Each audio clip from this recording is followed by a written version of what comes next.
واحد القصة باش تعرفوا بها المستوى تاع الناس كيف كانوا عايشين، هذه نذكرها ولكن للتذكير فقط. يذكرها أبو الفضل المراغي المفسر، قال لما خرج من المراغة ولا من بلاده ولا لست أدري، المهم هو جاي خارج في قافلة متوجهة إلى وجهة معينة رايحين،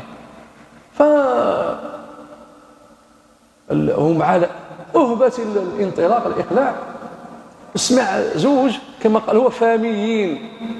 الفاميين هما الكواشين اللي يخدموا الخبز، نقولوا كواش، نقولوا خباز، نقولوا يعجنوا الخبز وغدوة صباح يبيعه.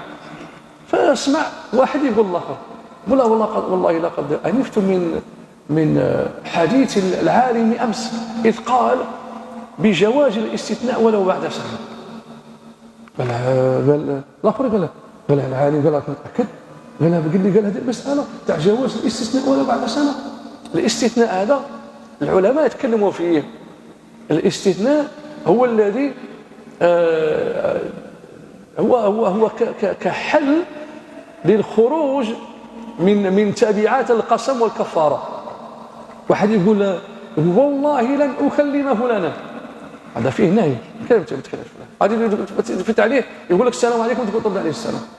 والله لن ادخل بيت فلان، والله لن اركب سياره فلان، والله حديثي معك حرام.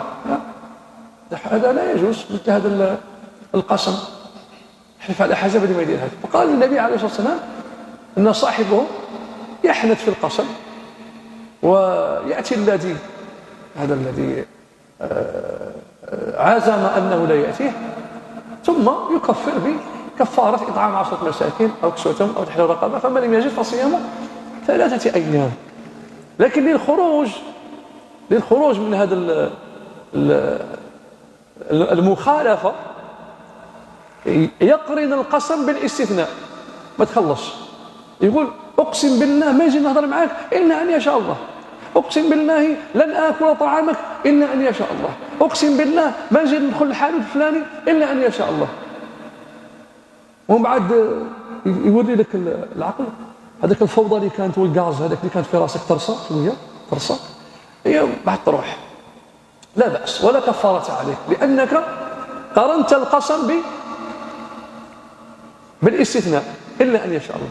لكن العلماء اشترطوا شروطا، قالوا لازم ووجب حتى تخرج من الضيق الى السعه ان يكون القسم قرين الاستثناء في نفس المجلس. مش تقول والله لن اكلمك ولن اشتري عنك سلعتك وكذا، وبعد يومين ولا يقول الا ان يشاء الله، لان جاءت فتوى بجواز الاستثناء، وهذه فتوى شاذة.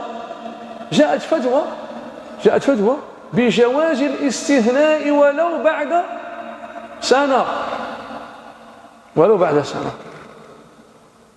فهذه أثارت حفيظة العلماء وناقشوا فيها. الراجح بل الصواب هو أن يكون الاستثناء. فهذا العالم تكلم لهم، جبد لهم قضية جديدة، قال لهم يجوز الاستثناء بعد سنة. فهذا الخباز قاعد يقول يتناقشوا هو وصاحبه في هذه المسألة. فالمراغي أبو الفضل رحمه الله قال فعجبت لمدينة ولا قرية عامة أهلها المستوى تاعهم العلمي طالع، النيفو تاع العلم تاعهم طالع.